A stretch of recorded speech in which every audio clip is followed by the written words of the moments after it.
सुधांशु त्रिवेदी जी, वो कह रहे हैं कि पांचों राज्यों से आपका पलायन होगा, सिर्फ उत्तर प्रदेश से ही नहीं, और मुख्य मुद्दों से ध्यान भटकाने के लिए आप तमाम दूसरे मुद्दों की एंट्री करवाते हैं। सुधांशु जी देखिए चित्रा जी, इन लोगों की बातों को कितनी गंभीरता से लेना चाहिए। 400 सीटें जीतने का दावा करने वाले, 403 सीटें हैं यूपी में, 400 सीटों का दावा करने वाले, 400 में से एक सुरक्षित सीट अपने लिए ढूंढ पाए, वो मिली तो उनको अपने घर में मिली।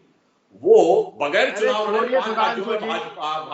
छोड़िए सुधांशु जी, पहले योगी जी अपनी सीट तो बचा लें। अब हमने टर्न पे बोली, सुनील सिंह जी उनके सामने, अरे पूरा अपनी सीट तो बचा लें योगी जी, फिर हमारी सीट का आइएगा। अरे भाई दिल्ली में आपका क्या होगा? अपने अपने टर्न में प्लीज, जब आप बोल रहे थे तो वो शांति से सुन रहे थे, उनकी बात मैं शांति सुन रहा था, आराम से। देखिए 400 सीट वाली एक बात होगी, बगैर चुनाव लड़े यूपी में अकेले चुनाव लड़के पांचों राज्य में भाजपा का सफाया कर देंगे। और ये बताइए, ये वही भारत के नहीं दुनिया के एकमेव राजनीतिक दल है जिसने वैक्सीन को बीजेपी की वैक्सीन कहा। तो मेरे विचार से इनकी बातों को गंभीरता से लेना ही नहीं चाहिए। ये जिस प्रकार की बात करते हैं, उत्तर प्रदेश की जनता ने देखा है कि कौन ईमानदारी से काम करता है और कौन उत्तर प्रदेश की जनता के चैन को, आराम का काम तमाम करता है। तो समाजवादी पार्टी के दौरे हुकूमत में अब इन्होंने बेरोजगारी की बात कही, जब इन्होंने छोड़ा था कितनी बेरोजगारी रहती उत्तर प्रदेश, 17.4%। आज कितनी है? 4.5%। जबकि आज भी बेरोजगारी है, मैं ये नहीं कर रहा हूं, हम उसको इतना कम करने में सफल हुए, जबकि कोरोना जैसी महामारी। कितने रोजगार देने का इसके बावजूद, और आपने कहा 22 लाख नौकरी देंगे। चित्रा जी, पिछले 32 साल में सबसे ज्यादा 14 साल इन्होंने राज किया है, कितने लाख नौकरी दिए थे? मुझे लगता है अखिलेश जी की जबान फिसल गई है, वो 22 लाख नौकरी नहीं, मतलब होगा 22 लाख में नौकरी देंगे।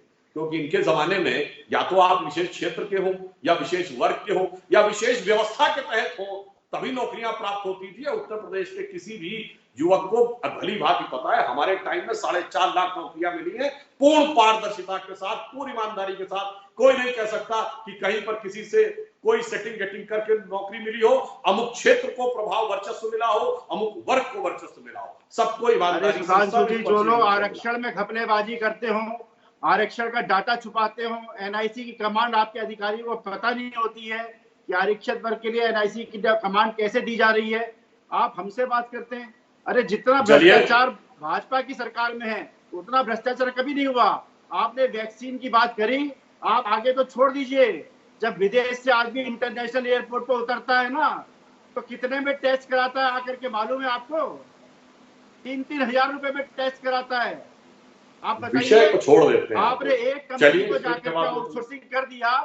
अरे हम यूपी के इलेक्शन पर बैठकर यहाँ पर बातें कर रहे हैं, आप कहाँ पहुंच गए कि इंटरनेशनल फ्लाइट से आने वाला व्यक्ति, ठीक है सर, उस पे मत जाइए आप। इंटरनेशनल से आने वाले फ्लाइट का कितना टेस्टिंग का वो होना चाहिए, उस पर डिस्कशन है। ठीक है फैजान खान साहब, मैं आपके पास आती हूँ, जवाब दे दीजिए। टेस्टिंग किट पे क्यों जाना? उत्तर प्रदेश के इलेक्शन पर रहते हैं क्या? अब इंटरनेशनल एयरपोर्ट से आने वाले 3000 लोग क्या कर रहे हैं सर? उस पर नहीं जाते, मेन मुद्दे पर रहते हैं उत्तर प्रदेश के। इंटरनेशनल फ्लाइट वाले वैसे भी जो ट्रैवल करते होंगे उनके पास, उस पर नहीं जाते हुए सर, उत्तर प्रदेश पे रहते हैं। जल्दी से 2 लाइन में अपना जवाब दे दीजिए आप सुधांशु जी, उसके बाद में फैजान खान भी बहुत देर से इंतजार कर रहे हैं। हाँ देखिए, मैं सिर्फ ये कहना चाहता हूँ कि ये जिस प्रकार की बात कहने का प्रयास करते हैं, मैं एक ही लाइन में कह देता हूँ। जब हमारी सरकार आई उससे पहले इंटरनेशनल फ्लाइट कितनी जगह आती थी? सिर्फ लखनऊ में इंटरनेशनल एयरपोर्ट, अब लखनऊ में भी है, कुशीनगर में, वाराणसी में भी है, 3 जगह इंटरनेशनल फ्लाइट्स आती हैं और 7 वर्किंग एयरपोर्ट हो गए। बस इतना ही काफी। आपने इंटरनेशनल बोला तो हमने इंटरनेशनल का भी जवाब दे दिया। और इससे पूर्व वाले वक्त में मैं बता चुका हूं कि अब लखनऊ में ब्रह्मोस मिसाइल बनेगी जो इंटरनेशनली एक्सपोर्ट होगी।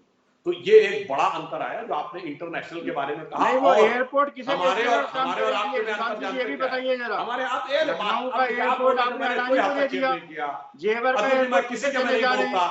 आपने अपने टर्म पे बोलिए सर, आपने अपने टर्म पे बोलिए। आज आप देश बेचने में लग गए।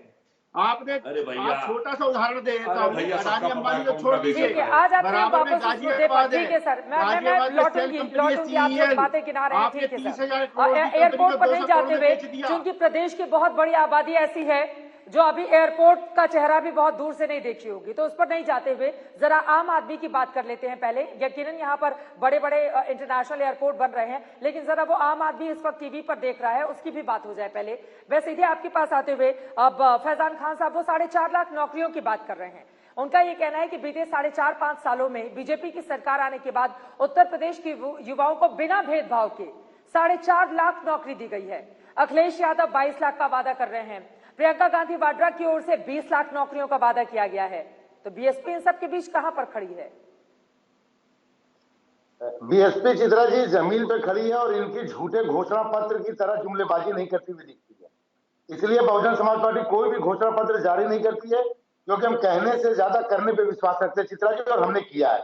हमने 20 लाख नौकरियां अपने शासनकाल में दिया है, और इनकी तरह गरीब बच्चों के जमीन और जेवर बेच के घूस देने के थ्रू नौकरियां नहीं दिया है। इनकी तरह आईटीआई की तरह पेपर लीक करके नहीं किया कि लोगों का फॉर्म का पैसा गरीबों के पैसे से ले ले और उसके पेपर लीक करा के वो टेस्ट भी ना करा पाए, नौकरियां तो बहुत दूर की बात है। रही बात, आपने अभी विनोद जी बहुत अच्छी बात कह रहे थे हमारे वरिष्ठ पत्रकार साहब कि ये चुनाव को बिल्कुल मैं भी वही कहना चाह रहा था कि ये समाजवादी पार्टी और भारतीय जनता पार्टी चुनाव को चित्रा जी ध्रुवीकरण जातिकरण की तरफ लेके जाना चाहते हैं। अभी सुधांशु जी ने बहुत बड़ी बातें की, लेकिन इस बात का ये जवाब नहीं दे पाते हैं कि अगर आपने विकास किया तो आप उत्तर प्रदेश की राजनीति का जो शुरुआत है आप जो है विकास के थ्रू करते। आपने कहां से स्टार्ट किया? आपने कैराना से स्टार्ट किया। क्यों स्टार्ट किया? क्योंकि आपको लखीमपुर खीरी के किसानों का याद नहीं रहा। क्या अमित शाह जी उन किसानों के पास जाएंगे? जब माननीय मोदी जी लखनऊ आए थे चित्रा जी, बगल में लखीमपुर खीरी था, लेकिन वहां नहीं है। लेकिन दिल्ली से ओमिक्रॉन में सारे सोशल डिस्टेंसिंग और मास्क हटाकर कैराना चले गए। क्यों? क्योंकि कैराना जाने से उनको ये सूट करता है जातिकरण की राजनीति करने में, ध्रुवीकरण की राजनीति में। और ये दोनों समाजवादी पार्टी भारतीय जनता पार्टी, वो एक कहावत है, मैं बोलना नहीं चाहता, कहावत कैंपेनिंग की इजाजत दी गई है चुनाव आयोग की ओर से। हाँ, डोर टू डोर कैंपेनिंग की इजाजत दी गई है, 5 लोगों के साथ जा सकते हैं। हॉल में भी बंद कमरे, बड़े से हॉल में 300 लोगों के साथ आप बातचीत कर सकते हैं। हाँ, बीजेपी कह रही है कि चूंकि अब गृह मंत्री को देखते ही वहां पर भीड़ लग गई, लोग उनसे मिलना चाहते थे, ऐसे लोग आ गए वहां पर। हाँ, तो फिर ये तो अजीब बहाना, नेता पहुंच जाएंगे, भीड़ आ जाएगी, लोग कहेंगे भीड़ आ गया हमें देखने के लिए, तो सोशल डिस्टेंसिंग ओमिक्रॉन से कैसे बचाओगे जनता का?